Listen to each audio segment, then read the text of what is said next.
Hello दोस्तों, let's crack it की test series analysis में आप लोगों का स्वागत है। और यहाँ पर हम कराते हैं आपको बेसिकली क्वेश्चंस आपके सब्जेक्ट से, जैसे कि science, economics, polity, etc etc.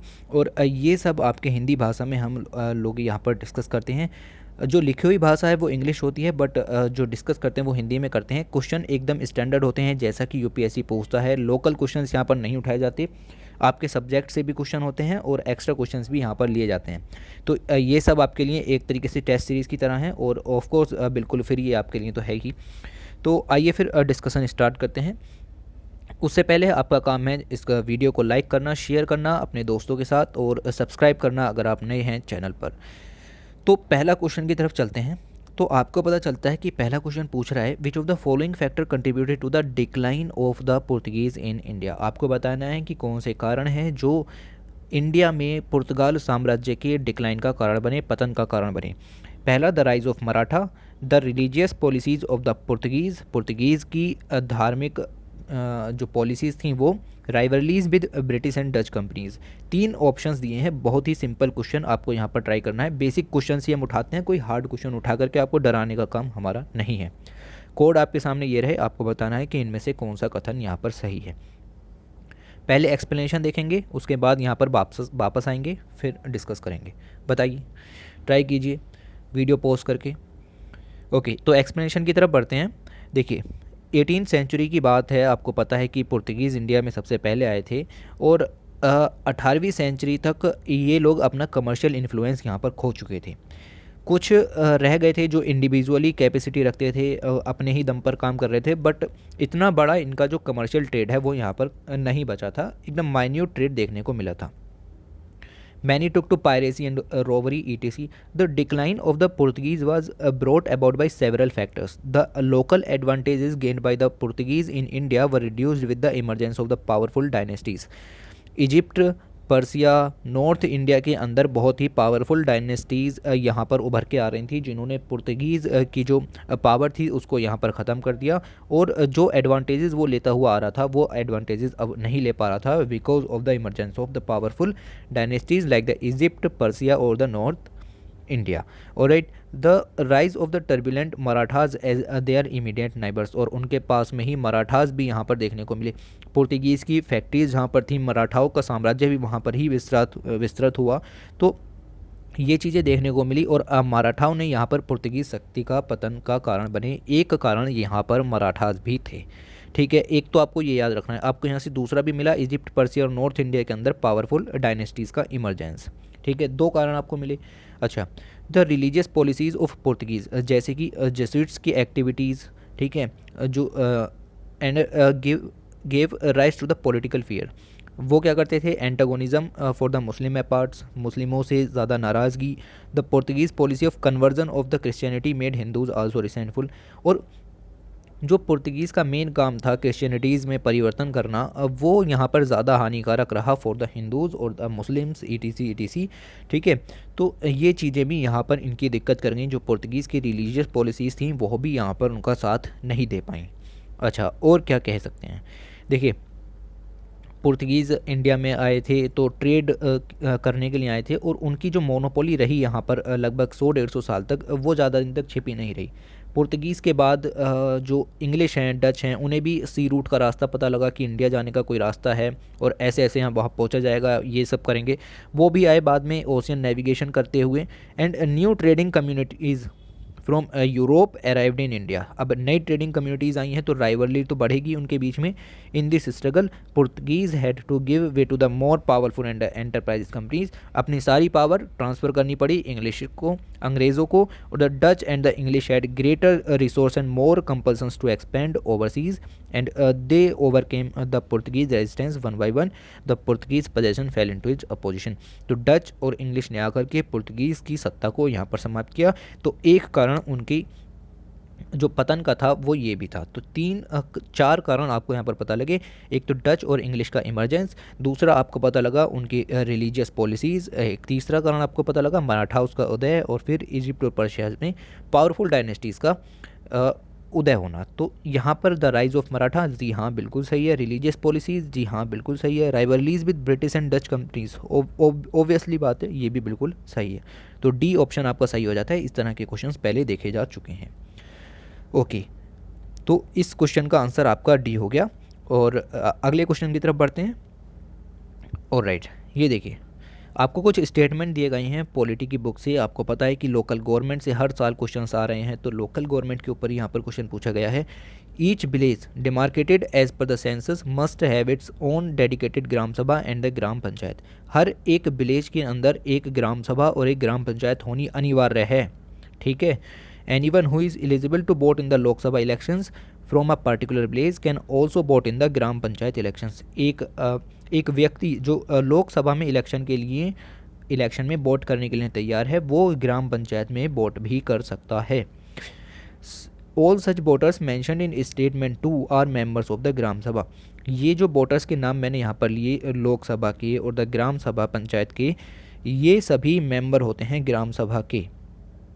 आपको 3 स्टेटमेंट दिए गए हैं, कोड्स आपके सामने लिखे हुए हैं, आपको बताना है कि कौन सा कथन सही है। वीडियो पॉज करके ट्राई कीजिए। एनसीईआरटी से क्वेश्चन उठाया है, हल्के में मत लीजिएगा, ठीक है। बताइए, चलिए डिस्कशन की तरफ चलते हैं, फिर आते हैं। स्टेटमेंट 1 की बात करें, टोटल मार्क्स। देखिए, द ग्राम सभा is a meeting of all adult who live in the area covered by the panchayat. This would be the only one village और अ फ्यू विलेज। तो हर एक विलेज में ग्राम सभा ग्राम पंचायत का होना ज़रूरी नहीं है, कुछ गांव मिलकर के भी ग्राम सभा का निर्माण कर सकते हैं। सोलली यहाँ पर एक विलेज की एक ही ग्राम सभा हो ऐसा ज़रूरी नहीं है, ठीक है। In some villages a village meeting is held for each village. तो एक एक विलेज भी यहाँ पर रख सकते हैं और कुछ विलेज एक साथ होकर के भी यहाँ पर इन चीज़ों को रख सकते हैं। अच्छा, anyone who is 18 year old और more and who has the right to vote is a member of the gram sabha. ये लाइन भी आपको याद रखनी है, ठीक है। Anyone who is 18 year old, अब वो मेंबर हो सकता है ग्राम सभा का। These adult also have the right to vote in the Lok Sabha elections. और लोकसभा इलेक्शंस में भी 18 साल से ऊपर के ही जो एडल्ट हैं वो वोट करते हैं, और ग्राम सभा में भी यही मेंबर के रूप में वोट करते हैं, ठीक है।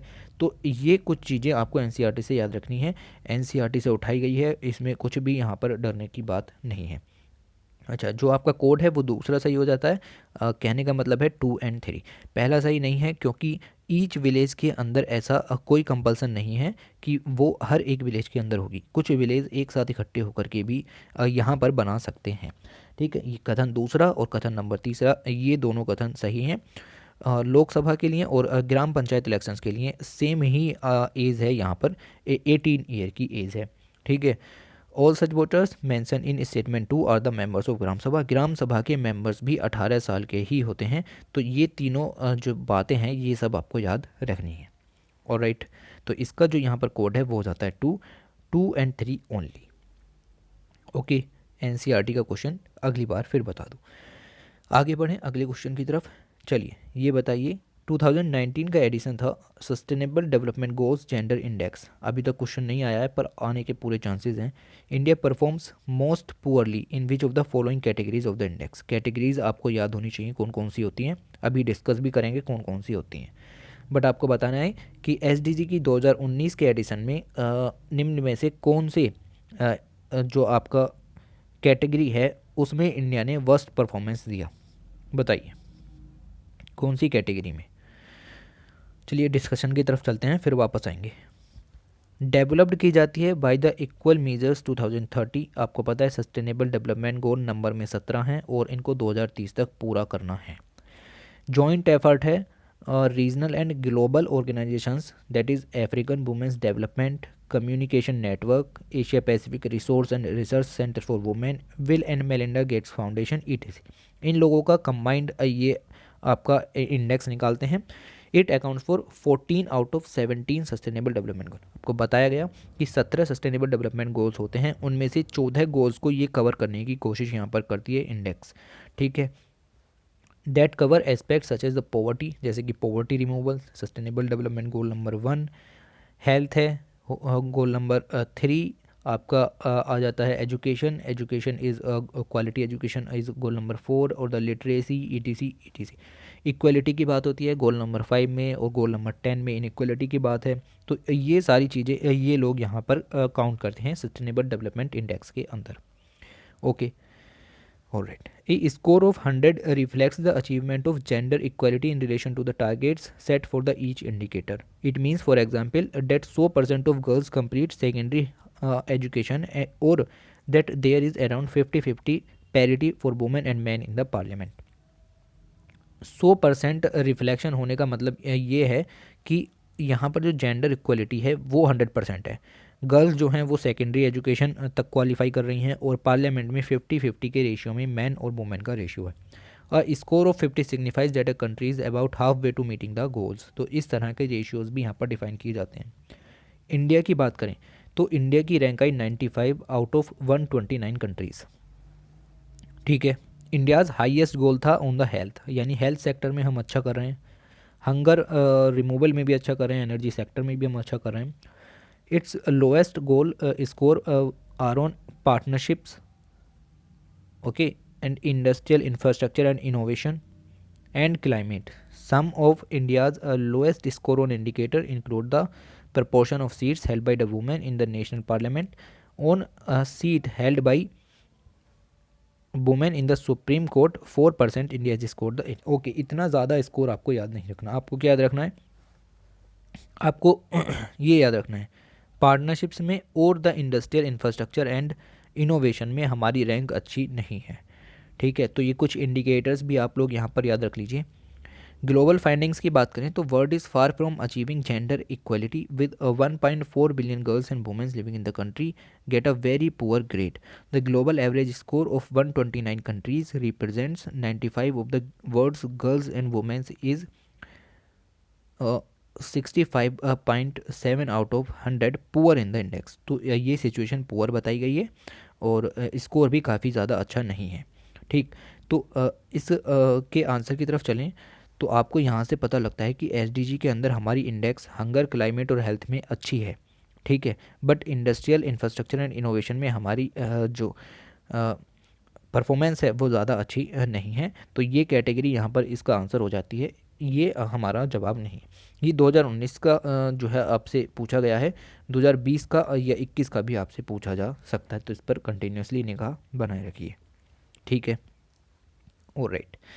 तो इस क्वेश्चन का आंसर आपका डी यहाँ पर हो जाता है। ये सब जो एक्सप्लेनेशन बताई इसको भी दोबारा देखिए। ओके, अगले क्वेश्चन की तरफ चलें। वेरी इंपॉर्टेंट क्वेश्चन, ये वाला काफ़ी ज़्यादा इंपॉर्टेंट क्वेश्चन है, और ये आपसे पूछ रहा है कि which of the following nutrient are likely to be found in the fortified rice. Fortification होता है राइस के अंदर न्यूट्रिएंट्स को डालना।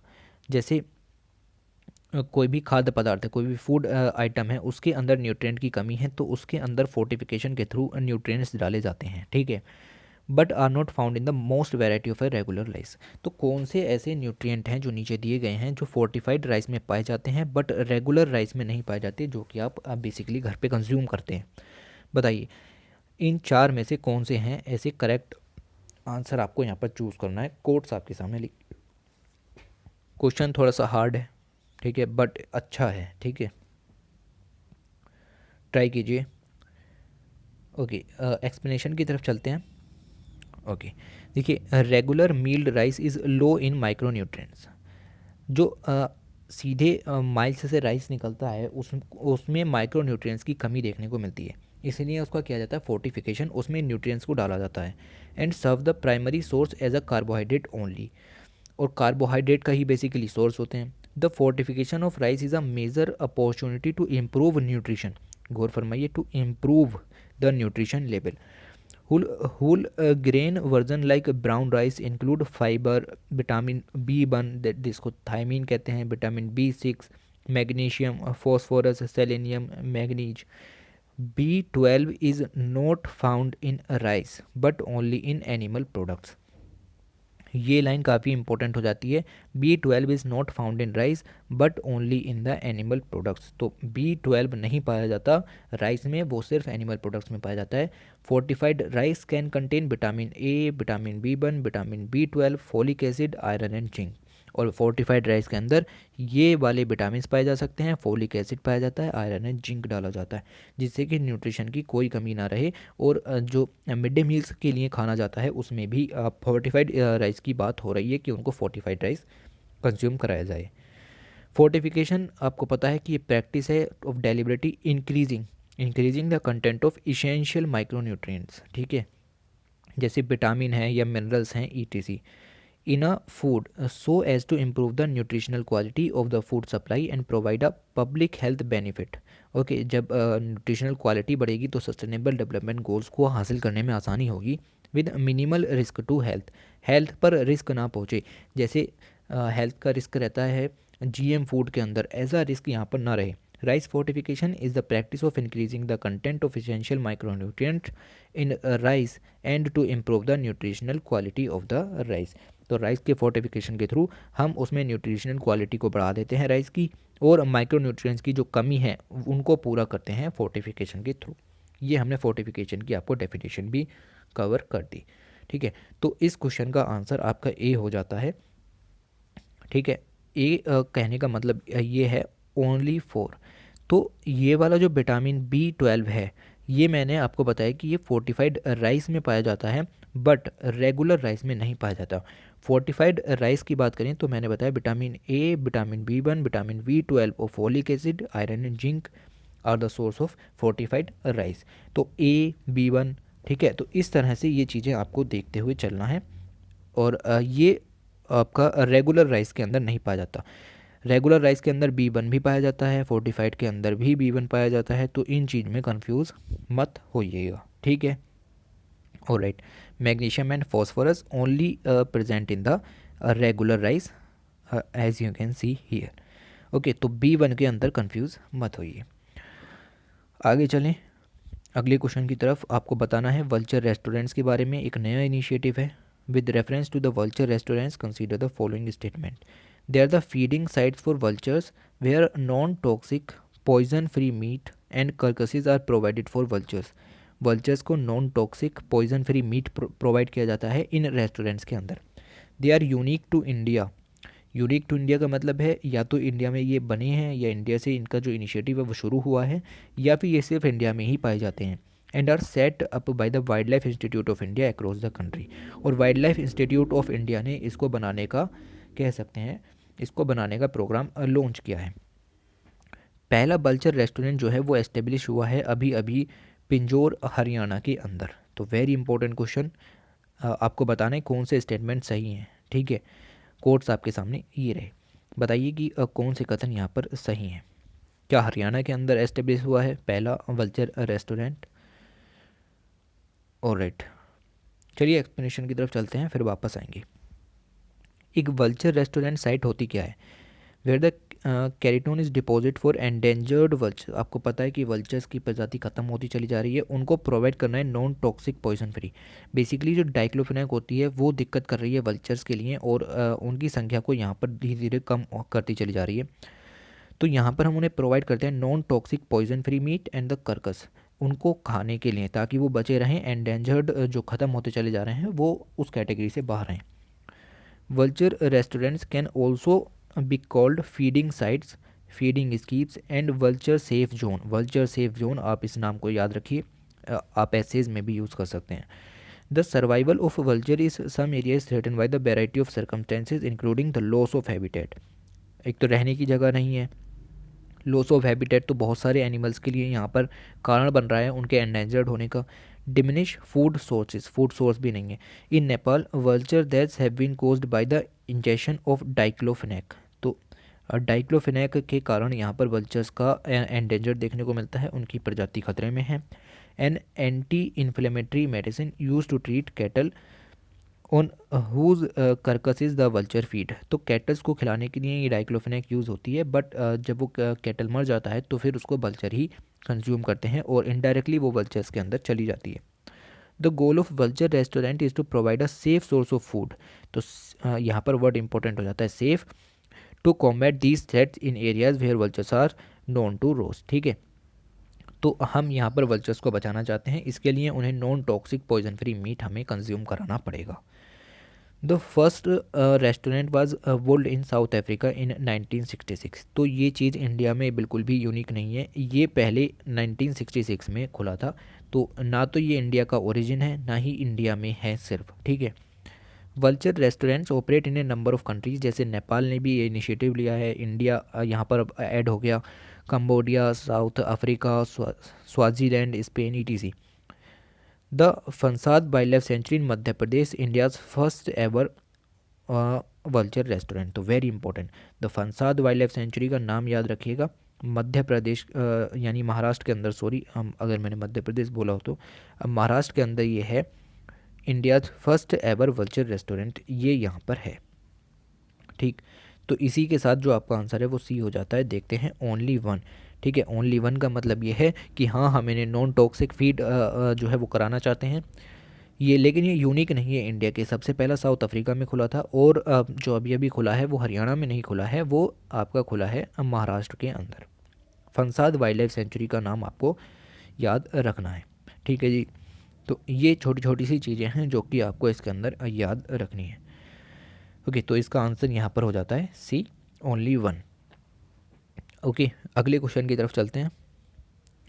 ये रहा, consider the following statement, block mountains are formed by the faulting of earth's crust. ये geography से क्वेश्चन है। ब्लॉक माउंटेन्स फॉर्म होते हैं because of the faulting of the earth crust. आपको बताना है कि बॉस्जेस माउंटेन जो फ्रांस में है एंड द विंध्याज माउंटेन जो कि इंडिया में है, ये एग्जाम्पल हैं ब्लॉक माउंटेन्स का, ठीक है। आपको क्वेश्चन बहुत ईजी है, आपको सोल्व करना है, ठीक है। कौन से स्टेटमेंट करेक्ट पूछे हैं तो इसको भी यहाँ पर हाईलाइट कर लीजिएगा हाथों हाथ। बताइए, क्वेश्चन सोल्व कीजिए, वीडियो पॉज करके सोल्व कीजिए, ऐसे मज़ा नहीं आएगा, ठीक है। ओके, चलिए एक्सप्लेनेशन की तरफ चलते हैं।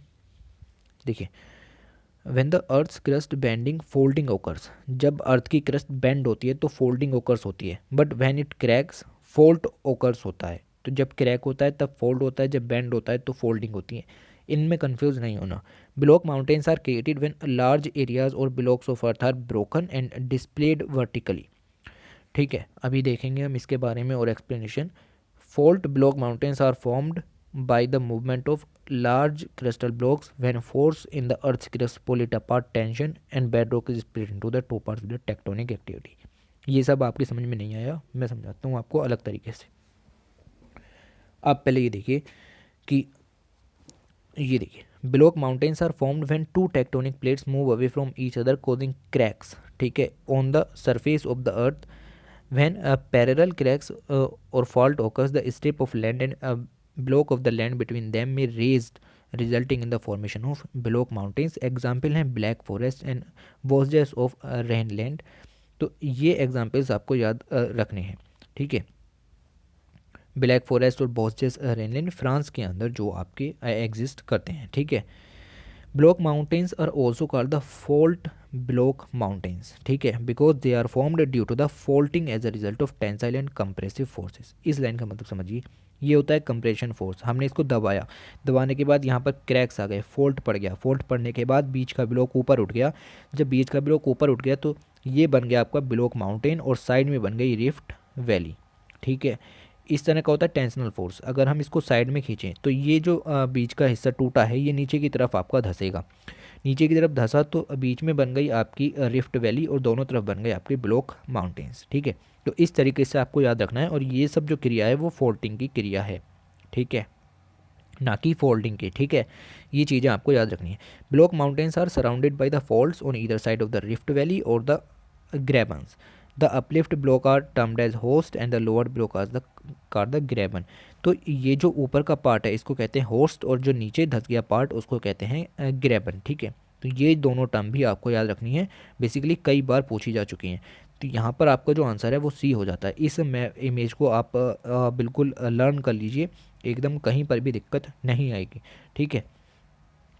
और राइट, तो कंप्रेशन के कारण ऊपर का हिस्सा उठ जाता है और एक ब्लॉक माउंटेन और दो रिफ्ट वैलीज बनती हैं। साथ में अगर टेंशनल फोर्स लगाया यानी दोनों तरफ को खींचा तो बीच का पार्ट नीचे आ जाता है और रिफ्ट वैली बनती है, साइड में ब्लॉक माउंटेन्स आपको देखने को मिलेंगे, ठीक।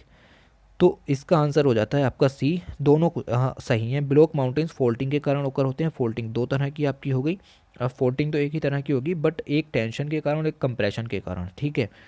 दूसरा बोस्जस माउंटेन इन फ्रांस, और साथ में ब्लैक माउंटेन भी आपके, और विंध्याज माउंटेन भी जो इंडिया के अंदर हैं, वो जो ब्लॉक माउंटेन है उसका एग्जाम्पल है। तो ये चीज़ें आपको एज इट इज़ लर्न हो जानी चाहिए, ठीक है। और राइट, ये इसके एक्सप्लेनेशन को भी आप ध्यान से देखिए, और इसका जो आंसर है वो करेक्ट आंसर सी हो जाता है। और राइट, इस वीडियो में इतने ही क्वेश्चन डिस्कस करेंगे हम। 6 क्वेश्चंस हर वीडियो के अंदर डिस्कस कर रहे हैं। हर एक सब्जेक्ट से लगभग एक क्वेश्चन यहाँ पर लिया जा रहा है। तो ताकि वीडियो भी लंबी ना हो और आपकी प्रिपरेशन भी यहाँ पर चलती रहे। ये था सेट 2। सेट 1 जरूर से देखिएगा, उसमें भी इसी तरह के बहुत अच्छे क्वेश्चंस यहाँ पर लिए गए हैं, तो उसको मिस मत कीजिए। और थोड़ी सी इंग्लिश और हिंदी की प्रॉब्लम हो तो उसको भी एडजस्ट कीजिए। इंग्लिश पर लिखी गई भाषा को पढ़ने की कोशिश कीजिए, लेकिन एक्सप्लेनेशन तो हम हिंदी में ही करा रहे हैं, ठीक है। तो ये सब चीज़ें ऐसे ही चलती रहेगी, और ये सीरीज़ यहाँ पर आपकी बनी रहेगी। और टेस्ट सीरीज़ के लेवल के क्वेश्चंस यहाँ पर ये हैं। और अ, इस वीडियो में हम लोग इतना ही डिस्कस करेंगे। पूरे 6 क्वेश्चंस यहाँ पर हो चुके हैं। As you can see this is our image, okay. तो thanks for watching, take care, और शेयर कीजिए जितना ज़्यादा से ज़्यादा हो सकता है।